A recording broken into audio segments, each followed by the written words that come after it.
Well, this is it, my last day hunting coastal mountains before I go home. Tell you what, Lottie might not realize this, but hiking in the dark, in the timber, you're way better without a flashlight. Not way better, but it is better. Your night vision takes over. You can see way better. And you don't get to see what's in the forest with a flashlight, so you're safer.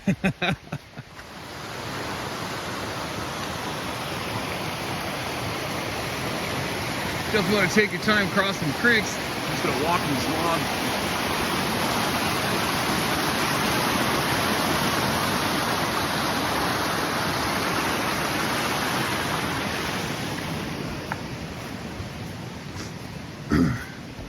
I probably got about a half hour left. I'm gonna gear down real slow and get into it.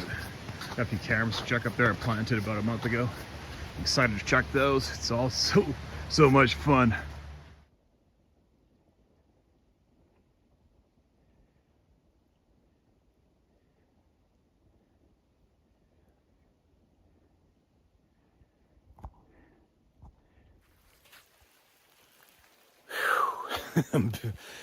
Did my one last hike today up in the mountains, up in the snow. I don't know if you can see all that. Can you see all those big mountains up there? Mount Curry, I'm at the base of Mount Curry. Wet sleet and snow coming down. You zoom in on that maybe. No zoom in on that phone. So here we go. My last sharing of emails from here till I get back. It's full on blizzard in Whistler, man. Full freaking blizzard. So I'll go back now after I do this, pack my stuff, and I'll head to the BC ferries first thing tomorrow morning.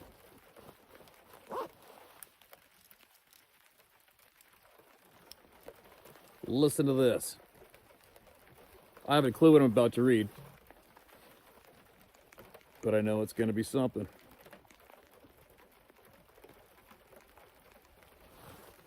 Marked as red. Damage control.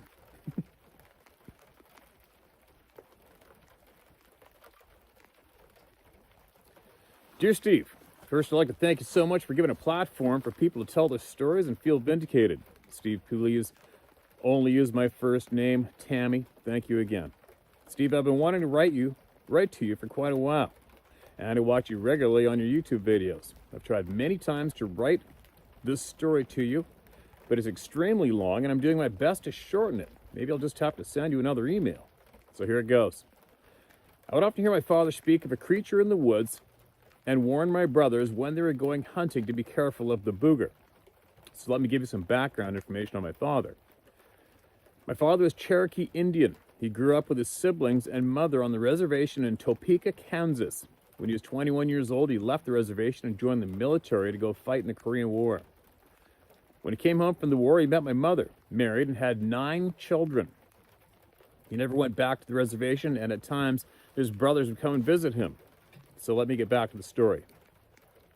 One day, my father and I were sitting on the porch, and I asked him what this creature that he was speaking about. What was this creature that he's speaking about? He became very serious and told me to listen very carefully to what he's about to say. There are several different types of species of this creature. One comes from the lineage of Cain, another from the fallen angels. He talked about a time not too long ago when the bear people went to war with the Sasquatch. The bear people were part bear, part human, part demon. The Sasquatch killed just about all the bear people, and what were remaining fled from the Rocky Mountains.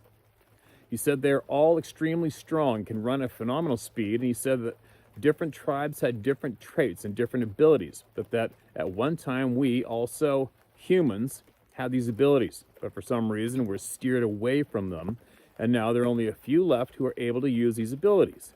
He said that these creatures, the Sasquatch, were able to mimic any animal, human, machine, vehicle, trailer, truck, chainsaw, and boat. They also could mimic wind, rain, and thunder. He talked of how the Sasquatch from the lineage of Cain lived in caves and nesting areas, how the ones that came from the lineage of the fallen ones live underground. He told me of how the star people would come and take the male Sasquatch when they reached a certain age, sometimes returning them, sometimes never to be seen again.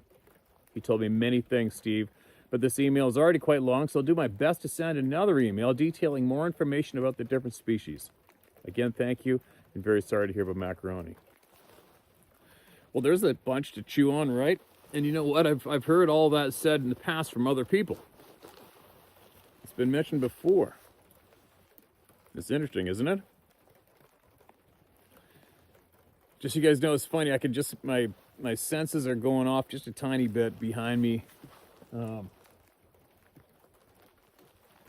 is where I screeched at here a year ago, I think. Screamed at, screeched at, whatever you want to call it, from right there. About 150 yards down below me out of that timber. And another time we come up driving right along there at last light, pine cones started bouncing off the roof of the Jeep I was in. And we were about, there's no wind, it was about 40 yards from the timber.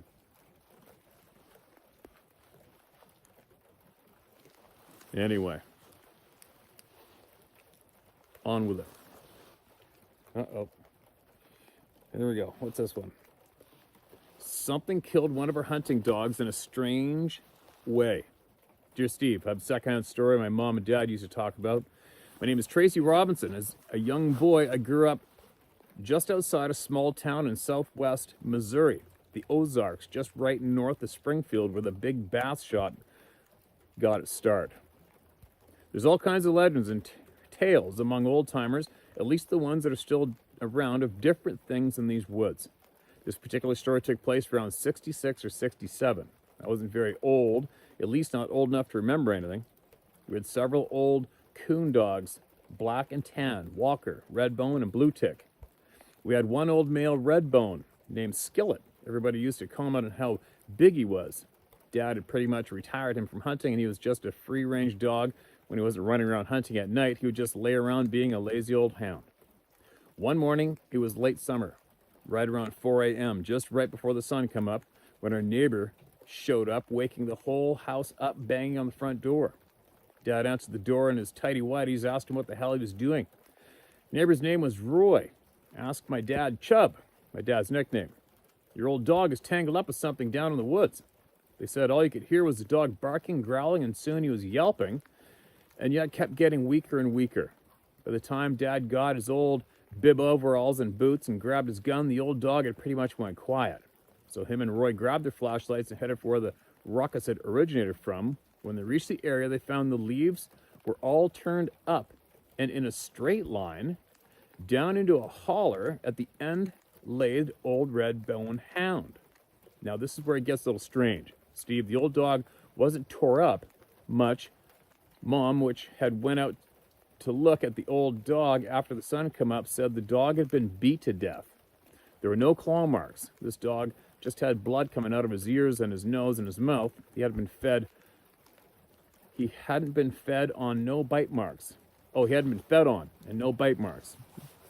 Missing some punctuation. She said it looked like he'd just been broken. The only marks were on each side from his hindquarters to his front legs, and marks not claw, but the hide scraped with what looked like fingernails, and the hair had been partially raked away.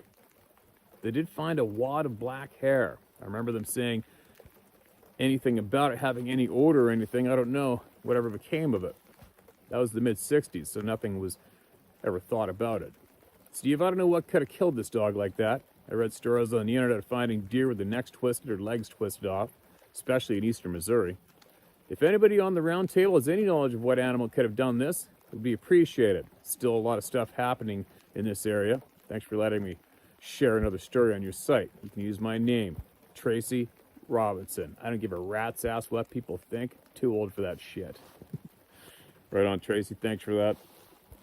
I guess there could possibly be a few things that might have done something like that. I don't know. I mean, if it was up here in BC, I would instantly think it was a moose, because a moose is just going to kick the shit out of them and stomp them and break them. But last I recall, there's no moose in Missouri, right? So I don't know. I think just the fact that you're emailing us about it probably tells you that you already know what did it in your own mind. Are we 8? We got here. This is kind of hard. I got wet sleep dripping down the screen. Here we go.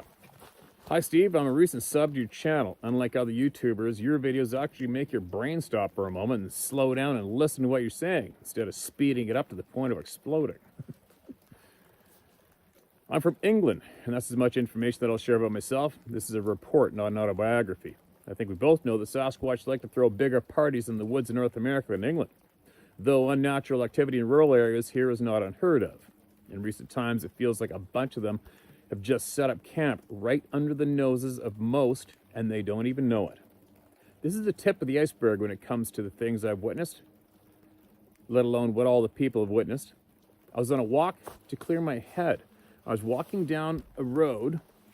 With the woods on my left.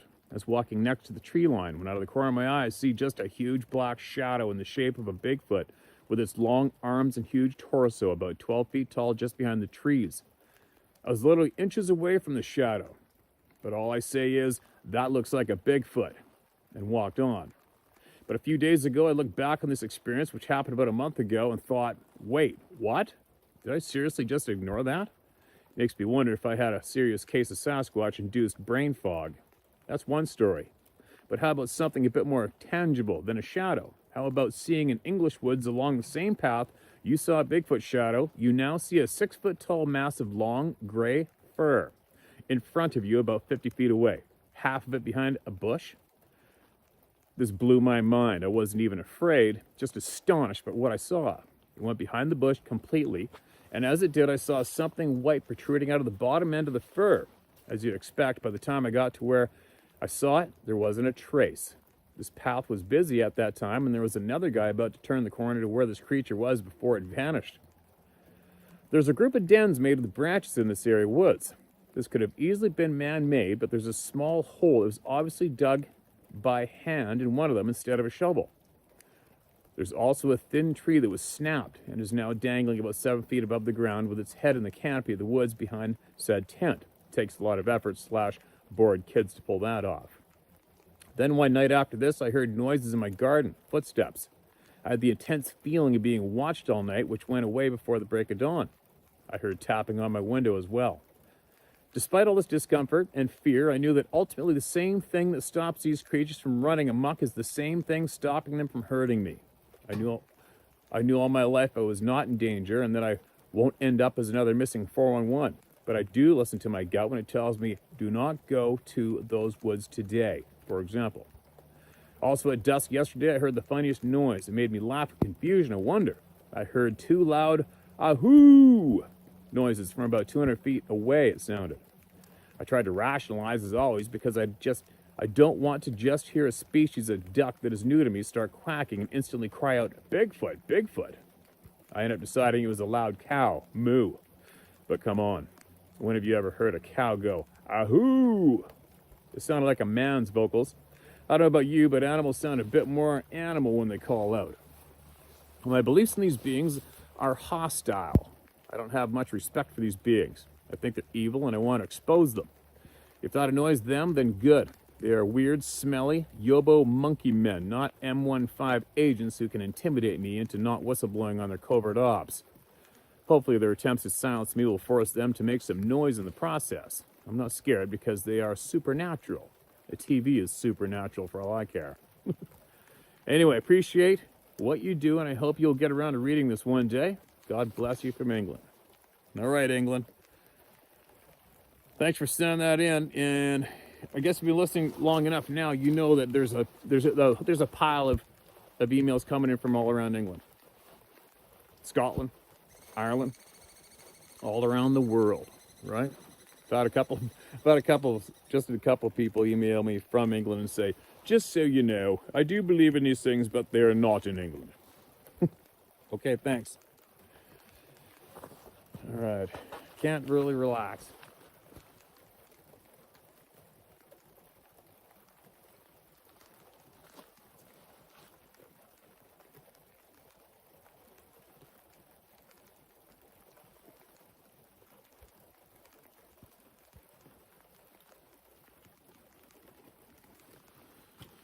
Whatever.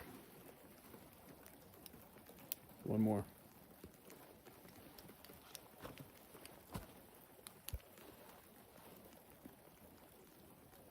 Nothing's going to stop us.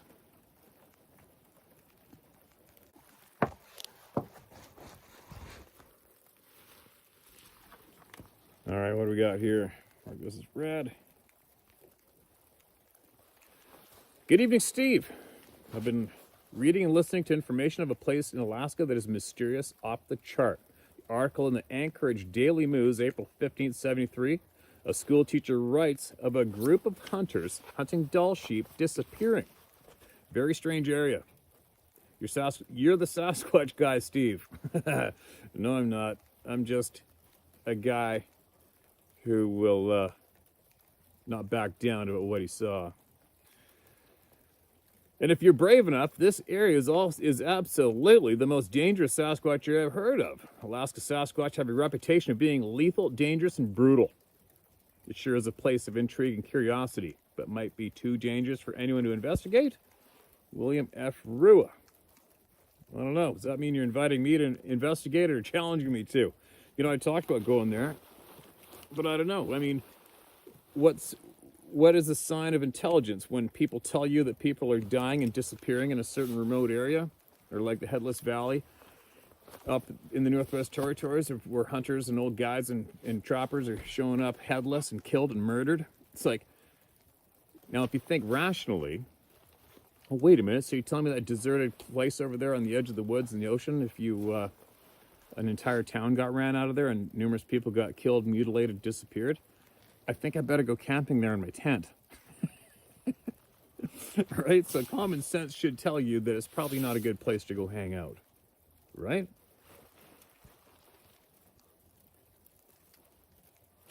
Although I would be curious to go check it out from a safe distance, just to feel the pressure, just to feel my own intuition and test my own intuition and gut instincts when I got near that zone. So I would be curious to go there and check it out just for that. But just to blatantly go camping there on the beach after hearing all this shit, no. I think I'd rather take baby steps, go take a boat there, hang out on the beach in broad daylight, see what it feels like, you know? Hey, Steve, my name is Todd. I lived in Port Alberni for 56 years and spent most of my spare time in the woods. I have a few stories to tell if you have time. Sorry, no doorway in the woods tale, but interesting just the same. Back in 2017, I was camping at Gracie Lake in a tent. I was about to fall asleep around 12:30 a.m. when this bone-chilling scream/screech came from across the lake twice in a matter of seconds. It was very loud. I almost had to change my shorts. 20 minutes later, there was a large splash just offshore, which I'm sure was a beaver. At least that's what common sense tells me. After talking to an owl expert a year later, he said it was a barred owl that made the scream. At the time, I thought it was a screech owl. 2018, while camping at Blackie's Beach on Demint Lake, I heard some very strange sounds that I can't duplicate. Again, it was right around midnight when me and my dog were awakened to what sounded like two primates having an argument. It was very unnerving, and my dog was scared shitless. It went on for about 5 minutes, and it was coming from up in the treetops or the top of the rock bluff that I was camped beside 25 feet away. This still blows my mind when I think about it. I've camped there twice since, and I've heard nothing unusual. 2019, Kennedy Lake, Sand River. I usually go for 2 nights when I go to Kennedy Lake, although I have done an 8-day trip. All trips are by canoe. My last trip was the Sand River, where I'd already spent 2 nights the week before, just before Labor Day and just after. On the second night of the second trip, I woke up at 3:30 a.m. to hear what sounded like a 5-ton boulder being dropped from the sky. One big heavy thud that I felt seemed to have been only 50 feet away. Was it a bear pushing over a snag? No noise after the big thud. There had to be some sort of sound to have woken me up in time to hear the thud. It didn't sound like a tree falling to me. I was leaving that morning, so I didn't get the chance to investigate. Not the easiest bush to explore on the West Coast. Tall, dense shit that's hard to see through, let alone walk through. I will see what I can find the next time I go there. So does this mean that there was some hairy beast up to no good? Well, you can make up your own mind. I personally think that it's possible for such a creature to exist, but I still need to see one for myself, and I have not. My brother shared a story with me a few years back that I would like to share with you. Pitt River, early 70s. According to my brother, he and a few others were fishing the Pitt River. They were maybe 100 feet from the tall bank behind them, standing in the river fishing, when a large rocks were being thrown from the bank behind them over their heads and landing in the river where they were fishing. They went and had a look to see who was doing this and only found some branches broken, above 6 feet.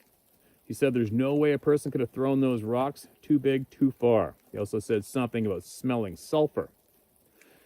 If you go to Canoeing Vancouver Island and check out the photos in Nemint Lake and Kennedy Lake, you will see that I do indeed love being in the woods. Feel free to use my name. Have a great day. Todd LaPlante. Todd, thanks for that, man. I can totally relate. I just drove out there. Actually, I videotaped from out there. What was that, a month and a bit ago? By Gracie Lake, and I went to Nemint Lake, and that was the first time I'd been there since I was a little boy and didn't feel comfortable being there at all. And Nemint Lake is where my mother and another man's wife were in the cabin, and something, quote, huge went stomping past the cabin, between the cabin and the steep bank at the back of the cabin. I got a friend of mine said that's Blackie's cabin from Port Alberni. He said he'll take me there soon here. I don't know if that's the same cabin or not. I'll know when I see it because I still have a photograph of that cabin somewhere at home. I'll dig it out. But you're not the only one to have witnessed anything new around those zones, especially Kennedy Lake. We got a friend in, oh my God, my brain's frying. What's the town before Tofino? Ucluelet. Somebody emailed from Ucluelet. I want to get together with them. And they rattled off a bunch of places, including Kennedy Lake, where they've had numerous experiences and know other people who have as well. And it's no secret to the world about all the sightings between Port Alberni and Tofino just on the highway, right? And there's some stuff going on not too far away from my house, and unfortunately got the report from home of the feeling of terror going on in my yard right now, and a bunch of bangings, and the motion light keeps going on and off, and the dog's growling at the door at 2 and 3 and 4 in the morning. So I got to get home and tend to that and see what the hell's up, put up a bunch of cameras, I guess. But anyway, getting back to where you have been and your stories, your experiences, there's plenty. There's tons. There's tons of first-hand experiences being reported from all the above. Around Port Alberni, the Banfield Road, Tofino, Ucluelet, Kennedy Lake. The lake between Kennedy Lake, you can hang a left in the dirt road before Ucluelet and head out to that native band, and there's a marine out there, a bunch around there. Where else? Yeah, Nemint Lake. Everywhere around there. Tons and tons and tons. Everywhere behind me. Everywhere I'm looking right now.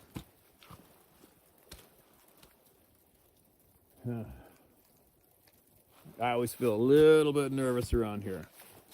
Always have. When I first moved here 20 years ago, I set up, there's a log sort down below me.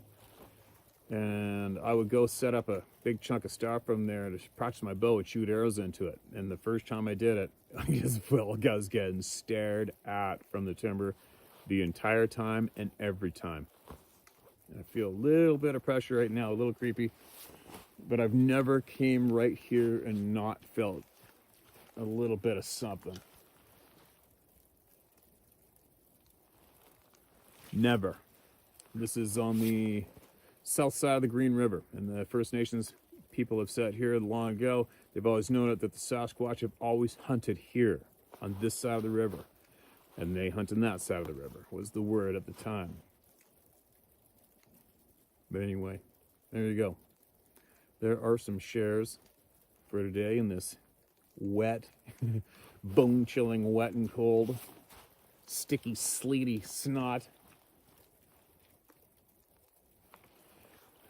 And that's all she wrote. This will be the last share I made of the phones, and I already made some videos with the other camera along my travels already to get shared up as soon as I get home. But I gotta go. I gotta get out of here. I gotta go get packed up and get ready to get out of here. Now this adventure is officially coming to a close. Keep emailing it in, all right, you guys, and be safe.